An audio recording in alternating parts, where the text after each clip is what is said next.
So hello, welcome to Grab the Mic Live. My name's Vic Elizabeth Turnbull, and I'm the founder of Mic Media, which is a podcast production and training social enterprise. And the idea behind Grab the Mic Live is to speak to people who are working across the not-for-profit sector, who are making, creating and loving podcasting, to inspire you too to grab the mic and get podcasting. A big hello if you're watching live on Twitter, live on LinkedIn, or live on Facebook. We seem to have green ticks on all three of those platforms, so good so far. And if you're watching our replay on YouTube, hiya, how you doing? You all right? You're not missing anything watching it, not live, don't worry. So I'm dead chuffed this afternoon. I had to check then whether it was afternoon or morning. It's afternoon, isn't it? This afternoon to be joined by Kenneth and James from the Do More Good podcast. Remember as well, this is live, but you can ask your questions to us. So I think on Facebook and LinkedIn, you have the functionality to ask a question as well. So get your questions asked. I will make a note of them, and we will quiz James and Kenneth towards the end of this chat as well. So James and Kenneth, it is a joy to welcome you to Grab the Mic Live. How are you doing? Yeah, good, thank you. Yeah, great to be here. We're all right, aren't we, James? It's right. weird seeing you again. I've seen you so much over the years on this digital screen, but yeah, we're really pleased to be here, Vic. Thanks for inviting us. Not a problem. I seemed to take you by surprise with that question, didn't I? You did a bit. You said you were going to direct the questions, and I was looking at James, and he was looking at me, and we were a bit confused where we go. But you know, we've done this before, so we'll be all right. We'll get it going.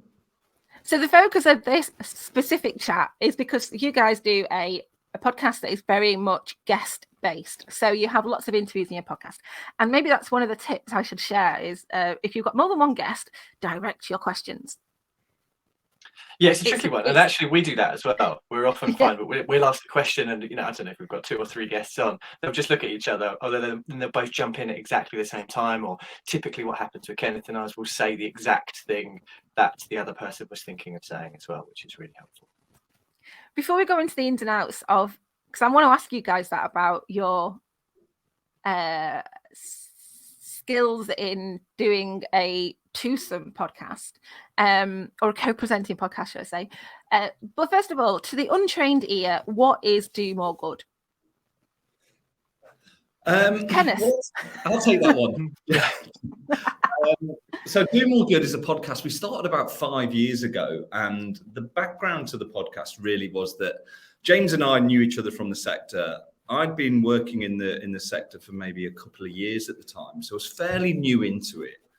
But I was just kind of amazed at the people that you get to meet when you're working in the social good space, right? I'm sure people that are watching this, or maybe people are watching it afterwards, you meet so many engaging, interesting individuals that have all got a slightly different story about how they ended up where they are in the organization, because either they follow the cause or maybe they just landed in that role.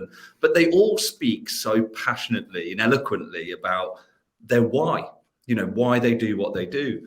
And so I had this idea. I wanted to start a podcast for a while, been listening to the format for a number of years, never quite landed on that idea, and then kind of wanted to try and develop this idea a little bit more. So I ended up getting in touch with James, and James and I knew each other from the sector. We weren't great mates. We just knew each other from the circles, and we'd obviously got some kind of connection and some kind of rapport. So I ended up inviting James out for a lunch one day to float the idea, and I'll let him carry on with the rest of the story. It was quite romantic, wasn't it, in the end? It was quite nice. Yeah. Well, I reckon we were on all right mate level. We were seeing each other at things, and we recognised each other at stuff. But you're right, yeah, we weren't great mates, still not actually. But yeah, he took me out, and it was my birthday. Unbeknownst to Kenneth, it was my birthday, and nobody at work had mentioned it. And it got to lunchtime, and then Kenneth called me. He said, "What are you doing? All right, mate. What are you doing at lunchtime? Can I take you out for lunch? I've got this idea." And I thought, "Oh, okay, I know what this is. I'm going to go out for lunch with Kenneth, and when I come back, my desk is going to be covered in balloons. There's going to be a massive cake, probably a quite expensive present will be left there." But no, they still didn't remember it was my birthday when someone got back in. Oh. But then, by then, I was signed up to do this crazy idea of a podcast with Kenneth, broadcasting to our 3 subscribers and the rest of the nation. So yeah. was good fun. It's been running, like Kenneth says, for 5 years. So, yeah. My goodness, massive well done. For 5 years, you literally, like a couple of weeks ago, released your 101st episode. So, big question incoming, James. What is your secret to longevity in podcast land? Oh, I know. And I started off with a big one. That is a big one. We've done more, because we've done 101 like big episodes, kind of key episodes, and then we've done this kind of spotlight series on the side that we really brought through in the COVID years, where we just wanted to talk to people and their individual stories, and it kind of came out of the furlough scheme and people being perhaps made redundant at that time, and we wanted people to tell their stories and kind of champion people that were out there. So we've got a few more kind of shorter ones out there, but I think that the way that we have kept it going is allowing ourselves a bit of flexibility. So we haven't stuck to a rigid, where we've tried to get into a routine at times of releasing them every couple of weeks, and other times it's just not possible. There is life. We both have kids. We both have pets. We both have other things going on. We've gone through a couple of jobs whilst we've been doing this. So there are just times in life where you can't do it. So I think our key, and perhaps some advice, would be to not be too rigid about that routine and let it flow and change how you do it. And you'll find things that you want to bring into every episode, but similarly mix it up. We've done events. We've interviewed a wide range of different people across the sector, all with that kind of common thread of somebody doing more good. But we've allowed ourselves to flex and change as we've gone. Just to add on to James's point, but Vic, I'm guessing for you and hopefully for people watching and everything that we've learned, everyone says do your podcast consistently, like find a rhythm that works for you. So we appreciate that advice might not work for everybody and probably shouldn't be the gospel if you're looking to kind of build and grow an audience. But I think that's really worked for James and I. And actually, if we hadn't allowed ourselves that space and room at certain times, I'm not sure we'd still be here. To be honest, I think it was, it can at times get in the way of other things, changing jobs, new career, whatever it might be, which I've gone through certainly. And so having that time and space and having that conversation with James has really helped me to do that. But the other thing that I throw into the mix for me, and I think I can speak for James on this as well, is actually doing it with someone who I really like and get on with, and actually, bit of love in here. James and I's relationship over the 5 years has really kind of come on, and every episode that we've done has been an opportunity for him and I to catch up as well. And so I think if you're looking for people that may be watching this that are thinking of starting something, having a co-host who is maybe a friend or maybe an acquaintance and someone that you get on with, you'll find that actually through the podcast journey, I think your relationship can grow. And so it feels a lot more kind of organic. It feels like it's a catch up with a friend. And we've got another friend coming to join us to talk to. So yeah, I think that's really key to the longevity for me. Do you know what might be key is that you were best buddies to start with. So that might be interesting. So find someone that's not your best buddy. Yeah. And then I think we've been watch quite that fortunate relationship flourish. Exactly. Yeah, exactly that. It could have gone horribly wrong. Like we could have fallen out on air, but we haven't. And you kind of find, like Kenneth says, we've become good friends throughout doing this. I've become like the Debbie McGee, the glamorous assistant to him as Paul Daniels. You kind of find your role within the show as well, and we've kind of developed that over the. So we weren't set with a kind of relationship beforehand. So we found that as we've gone. Because that's one of the questions I get asked a lot is that thing, and how do you allow each other to speak? How do you know who's doing what? And it sounds like both of your roles have developed into almost like the characters of the podcast.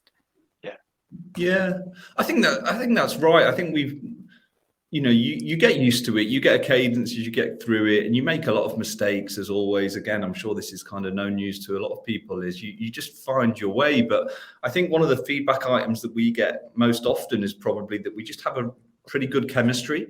Like, we don't take ourselves too seriously in this. We're willing to kind of laugh at ourselves as much and take the mick out of each other. And normally James is the brunt of the jokes for 1 week, and I'm the next week.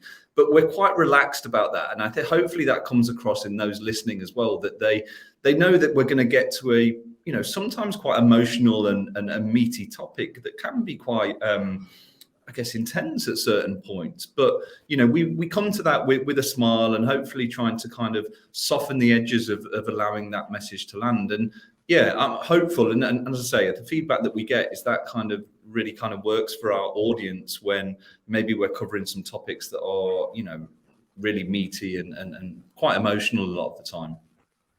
Yeah, and that was we really let that flow throughout the show, don't we? So if there is a joke at the beginning, or if once somebody joined the call before I'd realised, and I said, oh, this is my 9th meeting of the day, and then Kenneth and our guest just kept referring back to that and taking the mick out of me throughout the episode. So giving yourself, like, not having a really strict script throughout the show that you're constantly kind of going back to, and allowing it to flow and being quite fluid around where you take it as well. Kenneth will take any opportunity. I suppose that was something that you set out in the beginning, really, for it to be, was an informal conversation, because didn't you start doing them in the pub? I miss those days. Those days. Yeah, it was fun. Yeah, we started with a phone and with one headset, and we recorded a few and tried to see how it would go, and you know, we were sharing the mic back and forth, and I think even we actually lost a couple of our early episodes. I don't know if they're still on our platform, but yeah, that was how it started. And so again, it wasn't, you know, we didn't invest in any devices or tech initially. We just kind of see if we could build a bit of momentum with it, see how it went. And it was started like grassroots, right? Like, we didn't know what we were doing. And I think that's the good part from us coming, you know, what we've taken from this process. Obviously we've learned a lot, but we've had to teach ourselves things. And obviously you get advice from other people and people who've got experience, and you interview a guest and then they talk to you and give you some feedback. And you know, and then that's okay. Like, it's okay and not to be perfect from day one. And I think that's something that a lot of people stops them trying something, is because they think, oh, it's not going to be good enough, or my mic quality isn't great, or, you know, my video quality isn't great. And actually it is okay. And people are prepared to give you a bit of slack in terms of what your recording equipment might look like. And yeah, we started off doing it in pubs, surrounded by drunken groups. We had hen-dos during some of the early times, and yeah, there was lots of fun back then, James, wasn't it? We haven't done one so much recently. Yeah, I'd say that was a key learning for me, and having someone like Kenneth who is a bit more comfortable with releasing something, is a bit more confident about that, whereas I want control and want everything to be. I probably still wouldn't have released that first episode. Like, I'd still be tinkering with it, still be playing with it, trying to set up a website and get everything in place. Whereas Kenneth was far bolder. He was like, let's just get this out there and see how it lands, and let's get some feedback, and then we'll build it. So having someone who's comfortable with the sort of MVP style approach was great for me, because otherwise, yeah. Great bit of advice, though, is just go for it. Yeah. Don't, because you can sometimes get so hung up on everything needing to be perfect, can't you, James? That you 2 years down the line, you've not released anything yet, which I've been guilty of. And we often say that to our guests as well. So for a period of time, we gave people the questions that we were going to ask them, and what we found is that they came with written out answers to those questions. So they would have and they would read those out, and then they'd stop, and they'd wait for the next question. So it became a bit disjointed. It wasn't flowing in the way that we had done previously, and that we like to try and bring in now. So instead, we talk about things. So we're going to tell you your career, but we won't give them the front, so that it flows a little bit better. Yeah. Oh, you went a little bit jittery there, James. But so we were saying there that you don't send. I think it was your internet connection. You send talking points over specific questions. Yes, yeah, exactly that. So we talk about themes, and we'll share, you know, a bit like we do now with recruitment interviews. We'll share themes with you. We're going to touch on these subjects, but we don't give them the exact question that we're going to ask. Some of them, Yeah. we always ask 3 questions at the end. We have like a quick fire round at the end, and you can really tell. Some people have listened to episodes before and they come fully prepped for it. Some have absolutely no idea that we're going to ask those 3 questions before, so we know they haven't done their homework. And then some of them try and cover up for the fact that they've listened to 5 episodes before, pretend like it's just off the cuff. But we know. But I think just coming in on that point, I think we got some advice. I can't remember exactly when this was, but from a journalist that we knew at the time talking about interviewing. And this is kind of when we were getting we were probably up to sort of 30, 40 episodes, and we wanted to kind of refine our style. And, having conversations with people like that really helped, because it just gave us a different perspective about how the mainstream media potentially approach an interview, as opposed to 2 guys in a pub that've got no idea what they're doing might approach an interview. And actually, one of the things that came back to James's point about not sending the question was letting the conversation flow and seeing if you can kind of take it into deeper levels through the questions that you ask. And so one of the things, again, kind of a tidbit or a little kind of bit of info that we started doing is James and I had kind of like a pen technique that if we were on a call and we always kind of structured it to go like alternate questions. So we'd start off with the intention of myself asking a question and then James asking a question. But sometimes you might get a question that you wanted to ask as a follow-up. And so we'd have this little like raising your pen. And obviously we never told our guests about this, but James or I had raised our pen and we still use it to this day. Now everybody's going to know about it, obviously, because all of our guests in the future are watching this. The magic's gone. Yeah. It's gone. But it just meant then that we could kind of jump into the interview and ask that follow-up question without James kind of jumping in. So that really worked, because I think, especially with a podcast such as ours, again, like hopefully people listening to this, you don't want to spend hours and hours editing and chopping up questions and removing everything and, really playing with the episode. So actually, if you can get one recording of a conversation, without a lot of crossover speech, etc., it really helps. So yeah, that was just something that we found out, the pen technique. There you go. Genius. I'm fascinated by hearing about other people's techniques. I used to present a radio show for 4.5 years with a co-host, and we had lots of eye movements. We should try that. Like that's the new pen. The wink is the new pen. So, but ours was live as well, so we could be like, stop. Let's hear a bit of the podcast. I'm going to share a clip from episode 76 with quite timely, as we've just had it on Sunday, the executive director of the London Marathon. Yeah.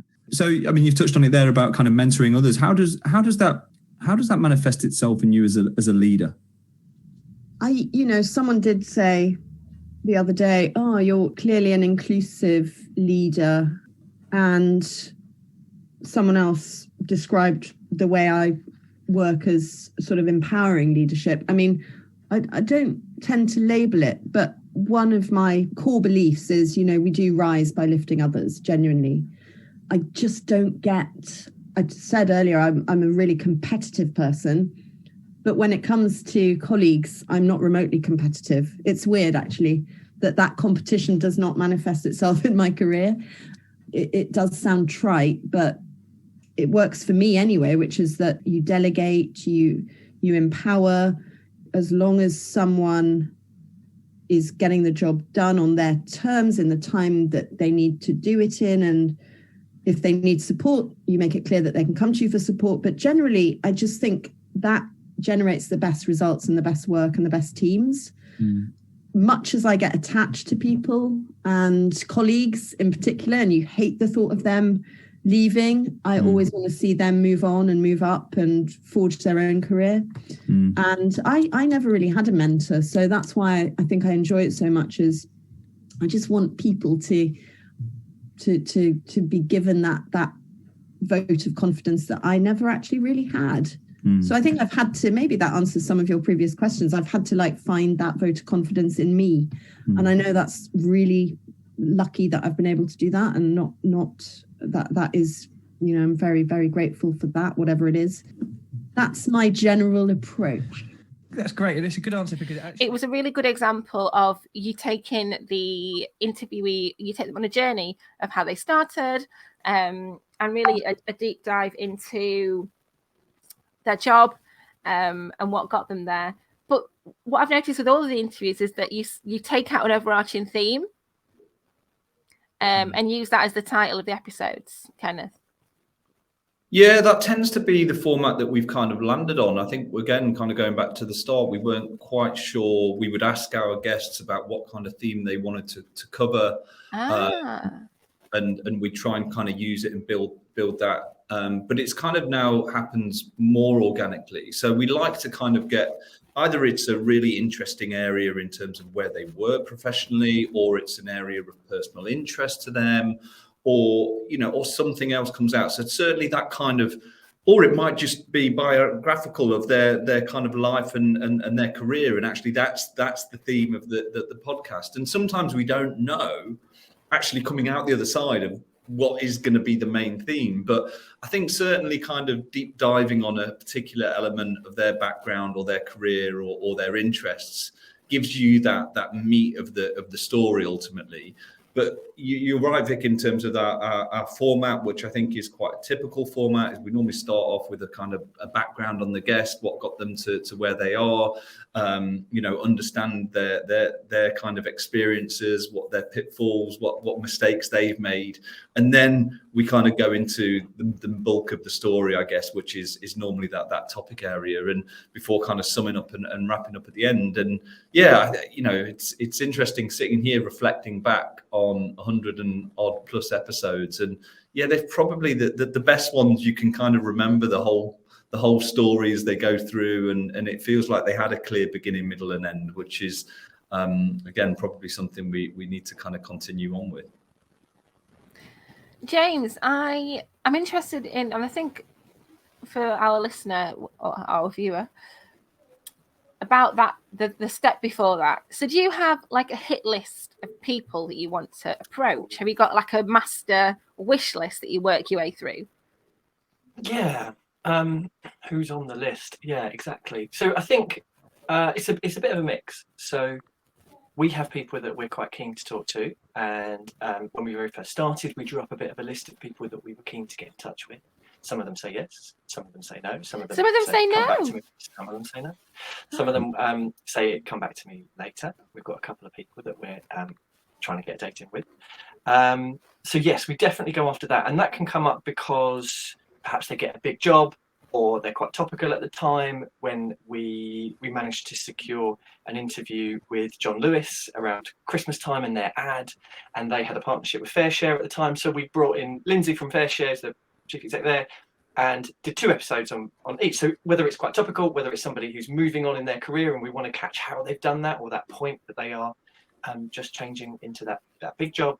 And sometimes it's because they contact us. So we have an inbox which we're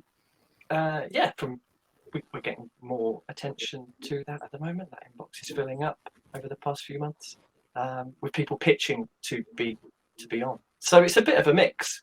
Some because they're topical, some because we've wanted to talk to them for ages, and some people who have put forward their own case. Sometimes it's PR agencies are putting forward people for us to talk to. So yeah, a bit of a combination. Oh, Kenneth's waving his pen at me. Waving my pen. I was just going to say, I think one of the things that changed in terms of guests for us was, as you touched on, Vic, like, yes, some people say no. And we were like, okay, maybe we're not doing this right in terms of kind of sending them a cold email. So what we started using was a tool called Loom, which I don't know if anyone's familiar with. And so Loom just allows you to record a video over the top of a web browser that you're watching. And so we started recording Looms as the approach. And what that would do is it would be, hi, one of us would do it, either James or myself. Just, hi, we have this podcast. This is what we talk about. This is who we are. This is some of the former guests that we've had. And it ended up being like a minute and a half video that was on a link that's really easy to access. And we dropped that into the email. And I think that really helped, because then the guest could see who am I going to be talking to? Yeah. You know, they could start to kind of get a feel for the vibe that we might have. They could start, you know, we tried to make it a little bit fun and a bit casual and a bit informal.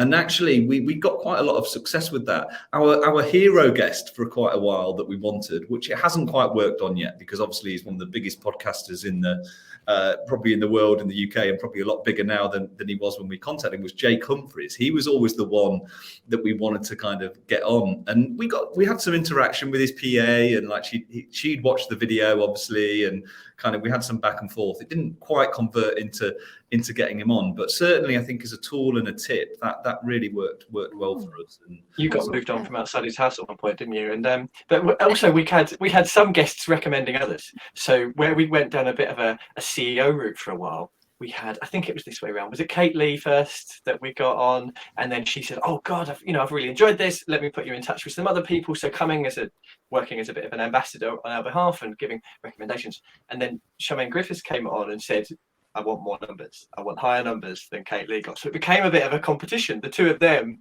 good mates, joking about it behind the scenes, were getting in touch to say, we've got the most listens, we've got the most emails about it. Yeah. Remind me who Kaylee is, or the listener who Kaylee is. So she, when we spoke to her, she was just moving from what was Click Sergeant and is now Versus Children versus Cancer. She was moving on to, is it Alzheimer's Society at the time? I think she was just in the door, perhaps, at Alzheimer's Society. Chief executive. She was wonderful. Yeah, she was great. If you go back and want to pick out some episodes, then definitely look at that one.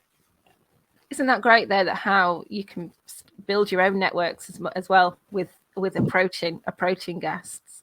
I want to flip that around actually. So you're saying you get PRs contacting you, or maybe PAs of CEOs contacting you.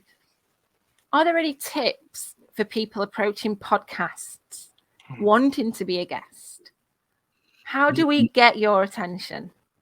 I think that's a good question.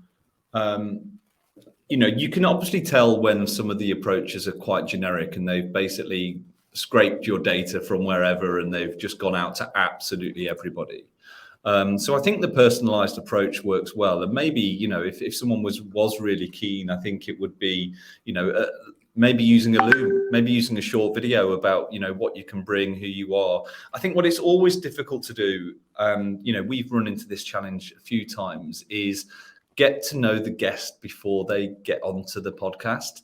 I know I've heard other people talk about it, about they've recorded an interview and then ultimately it hasn't made the quality grade and they've decided not to put it out. And of course, these are bigger podcasters out there who can obviously be a bit more kind of selective, but we didn't feel that if someone's giving up their time and they give us an hour and a half, that we didn't feel empowered enough to go back to them and go, "Oh, I'm sorry, it wasn't good enough. We're not going to put it out."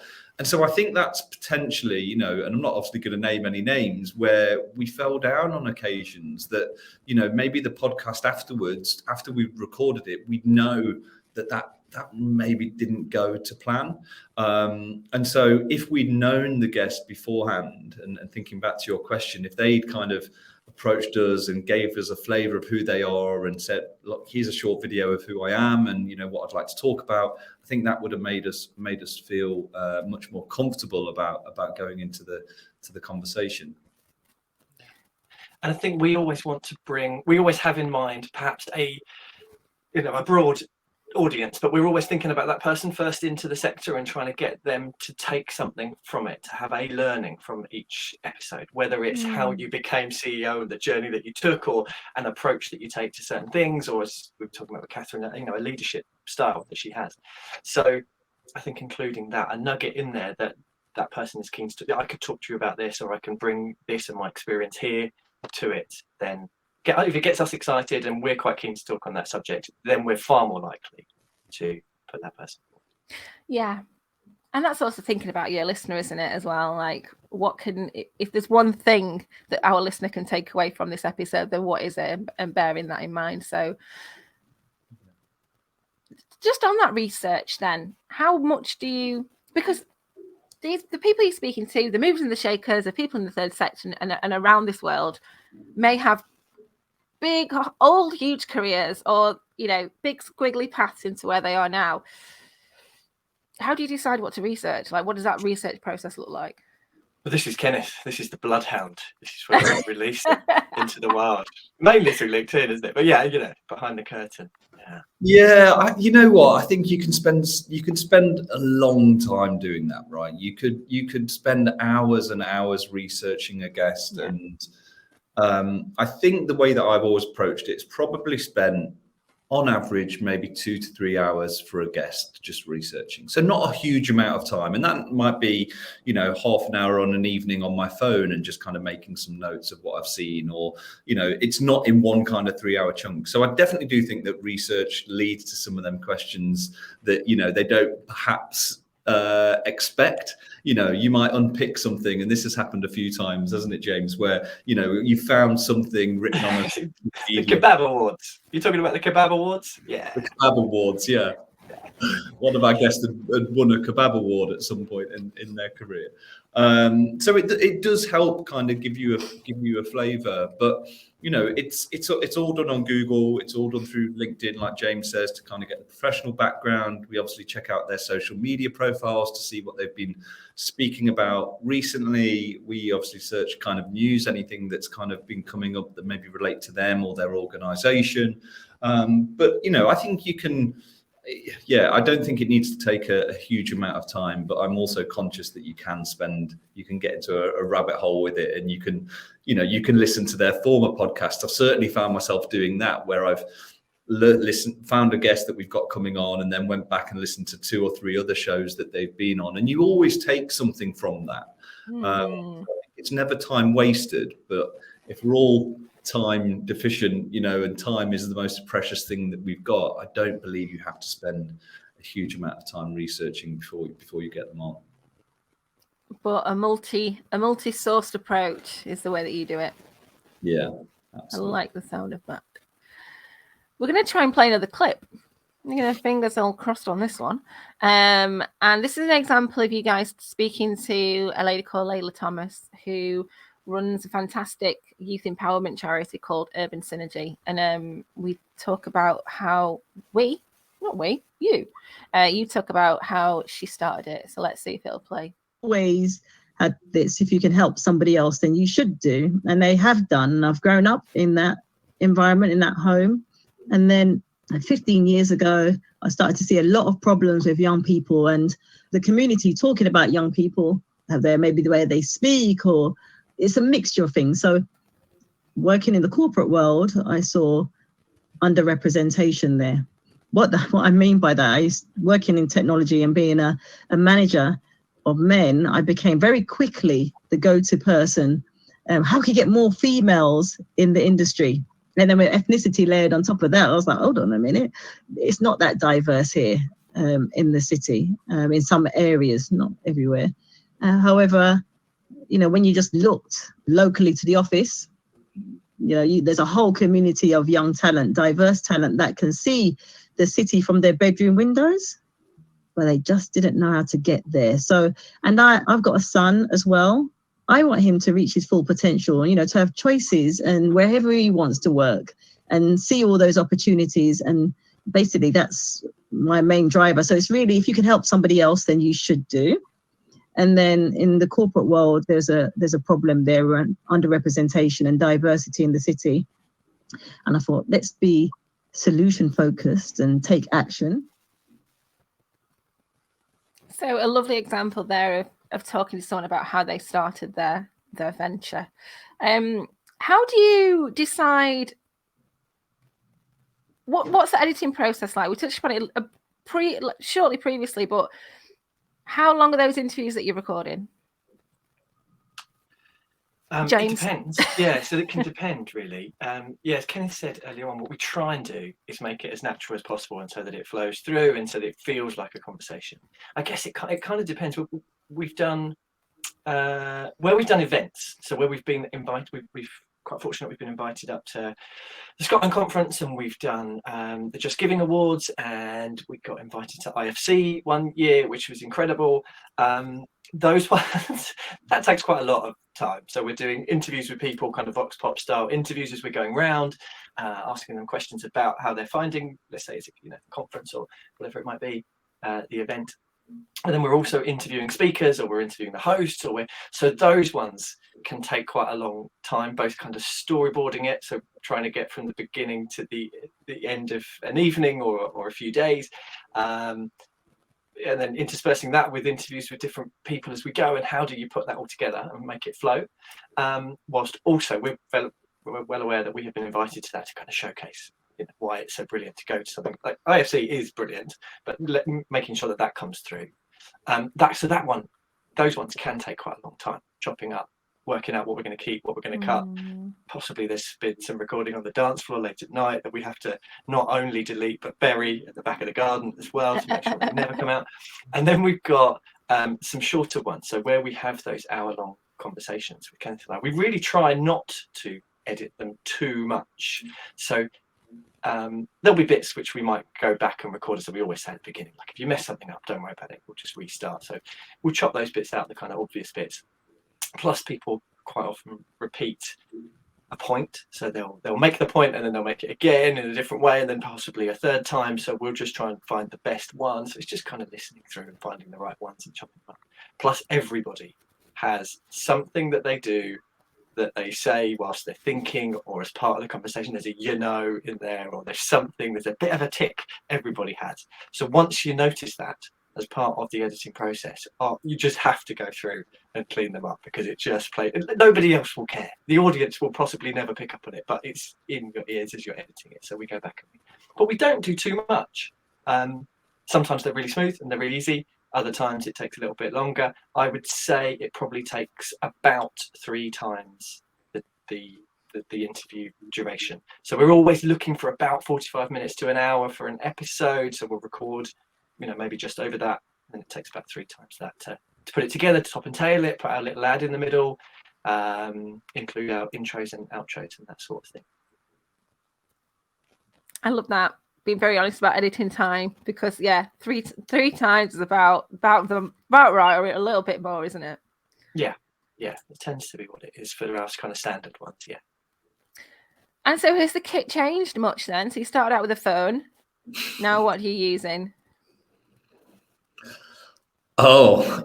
James, you'll have to come in on what we use for the kind of in-person ones. Although a lot, like obviously many, has been we've been recording on Zoom for probably the last 1.5 2 years now. So we did look at StreamYard, which I know we're recording on today, but we haven't taken the plunge into this. But we definitely lose something with this way of recording. Like we have talked of, and we've got plans to this year kind of go back to face, and actually maybe it just gets difficult. James and I live quite far away from each other. We're not in the same location. Obviously, then you've got the logistics of getting a guest to that location. And we did have some brilliant ones. Remember that cafe, James, just outside of, or cafe bar near London Bridge, where they used to keep a cubby hole at the back. It was our own little recording studio by the end of it, wasn't it? It was quite nice. Yeah. But as you touched on earlier on, there were fewer hen-dos surrounding us as we did once. That was you kind of miss out on that not being in the pub, don't you? But to get back to the equipment, I mean, you can see on James's screen now, I think James very kindly bought me for my birthday and himself one of those mics. What is that, James? It's a Rode USB, Rode USB mic. So we each have those. Where we started doing them from home, we thought let's invest a little bit and get some mics set up. And then we've got as Kenneth says, we've got the kind of roving equipment, if you like. So we bought a Zoom H1 first of all, which is quite a small kind of handheld device, which tends to be the one that gets taken to the dance floor late at night at those events. And then we also have a Zoom H4, which you can plug microphones into. So then we have four microphones, a couple of splitters that go into that H4, and that's typically what we would use in a kind of pub environment, or perhaps whilst we're interviewing speakers at events and that sort of thing. You've actually got an episode, haven't you, about what tech you use? And I saw it a couple of days ago, the picture you've got on the episode that you've got about your tech. And I noticed you've got 4 mics going into the Zoom and you're using splitters. And I was like, I never thought of that. That's genius. I do this for a living, and I never thought about using bloody splitters to make it. And I've gone and bought another bloody Oh, Zoom now. Yeah. Just get yourself a splitter. Yeah, How cool. did It makes you it sound know? like we know what we're doing. Blimey, that's the first Yeah. time ever. We're always learning, aren't we? Yeah, but it gives you that beautiful kind of stereo effect as well, so you can play around with that, so it feels like a conversation in people's heads, whereas you don't get that through Zoom or through the H1. Yeah, so if you want to find out more about what kit these guys use, and they have got a dedicated episode on their podcast feed. So when we talk about learning and lessons, 101 plus episodes, 2-part question, which you don't do in interviews, Victoria, but we're going to do it now, is lessons learned and what's the future hold? Ooh. Do you want to tackle the first bit, James? Yeah, go on. I'll do lessons learned for me, I think, is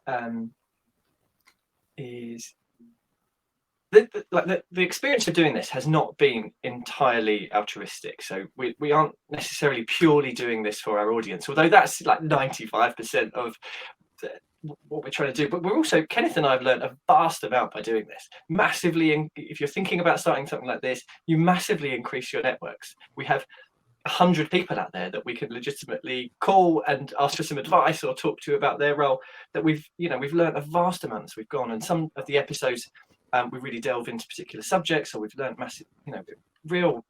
I'm thinking of the most recent one, a really touching emotional story of how somebody's grown up. It was lovely. So we've taken a vast amount from it. I think the key thing that comes through loud and clear from it is there is not one type of person that will be successful within let's say a fundraising environment, or within a charity environment, or just doing good. There's hundreds of different motivations for it. There's hundreds of different routes that you might take to get to a point, particularly when we're looking at those kind of aspirational roles and CEOs. All of those CEOs are different. They've all taken a different route to get there. They will all give you different bits of advice in order to emulate them and to follow that. So I think that's the big learning that I have taken from 100 odd episodes is, follow your own path, find your own way. Don't necessarily, steal bits from other people, but you will find your own way. And then when you do come to feature on the Do More Good podcast, you've got a unique story to tell. Yeah, and I think for me, the one key element is just have fun with it, right? Like, don't, we're not getting paid for this. It doesn't generate us any revenue. We've had that discussion quite a few times over the years. Like, we had a few approaches about sponsorship and other ways of monetizing it. And I'm sure, Vic, you might be sitting there going, well, you're missing out on an opportunity. And actually some of the people that 10 or 11 pounds, Kenneth. Exactly. Like, we should have done that, and perhaps we should have. But I think what that allowed us to do is keep it fun. Like, it felt like a pastime, and it felt like a hobby, and it felt like something that we were doing on the side that wasn't work. And that was the kind of appeal, and that was the fun, and that was the essence of why we did it. And so I think we got a lot of benefit from that, and continue to get a lot of benefit from that. So I think that is kind of certainly a takeaway from me, is just remember it should be fun. And if it starts to feel like a drag, like maybe like in any kind of job or area of your life, if you're not feeling good about it, maybe it's time to try something else and do something different. So I think that's kind of my learning. I think going on to the second part of your question about the future, we had a conversation a couple of months ago, so we haven't released as many episodes recently. We've been a bit quieter in terms of the episodes that we put out. We had quite a long break in between the edit up to 100, took quite a lot of time. And then we released one recently, and we've got some other guests planned in. But I think as we look to the future for me and I think for James, is just to kind of carry on trying to meet and engage with super interesting people that have got a great story to tell. And I think having the umbrella term of kind of do more good, which obviously is the name of the podcast, it covers so many areas of society. Like, we aren't just restricted to the charity or the not-for-profit world. There's so many people out there in the world that are trying to do good, be it through their jobs, be it through their pastimes, their hobbies, whatever it might be, that I actually think there's more breadth there. And again, that might not be the best bit of advice. Like, try and be niche to your audience, try and think about your channel and how you can optimize in that channel. But also, if I bring the fun to that, I'm in this because I want to have conversations with people that I might not speak to on a normal day or in my normal kind of day-to-day interactions. So actually having that breadth gives us opportunity. So hopefully that's where we continue to go, just having brilliant, engaging conversations with people that are far more interesting and funny, and people want to hear from more than us. So that's my hope. And James, before we sign off for today, any tips for someone who's looking to start an interview or guest-based podcast? Yeah, I guess it's a bit of a summary of everything we've said, really. Give it a go. Get stuck in. Don't be too afraid of taking the plunge. And essentially, it is, particularly if you follow the same format that we do, if you can manage to hold a conversation in a pub with one of your mates and a third person, then you can do this. Like, there is, Kenneth and I have not done any training, have not done anything in particular to do this other than practice. And we've done a fair bit of practice chatting in pubs. So dive in, give it a go. You don't need to buy a ton of kit to get started. As Kenneth said, we did it with an iPhone and a microphone cable to start, just to kick us off. It's relatively cheap to get started, to start publishing it. So get going, don't hone it. We did go to a presentation once. I tell a lie. We did go to a presentation. I don't think we learned a vast amount from it, but you can do that as you go, and you can learn a vast amount by practicing and by chucking yourself out there. And then go and get your Zoom 4 and your splitter cables and start calling Jake Humphrey and hassling him for an interview. But get going with people that you know and are going to give you something back, and their stories and can just play with it. Yeah, dive in. And I think I'm just gonna add to that. I think the key part, and that you know this, is just you get better at asking good questions, and ultimately that's the key to any conversation, right? And any human interaction is your ability to be able to pick up on little bits of information that people give you and dive a little bit deeper in terms of questions. So, maybe if you're not as confident and you're not maybe some people might think, I'd get quite nervous, or I'm not the best conversationalist. I think if you can focus on, and there's enough resources out there about asking good questions, asking open questions versus closed questions, diving a little bit deeper. I think if that's an area that you're concerned about, there's loads of great resources about interviewing techniques, how to kind of get people to deeper levels of conversation. And I think that's a good starting point. And I think that should give you some kind of practical things to fall back on.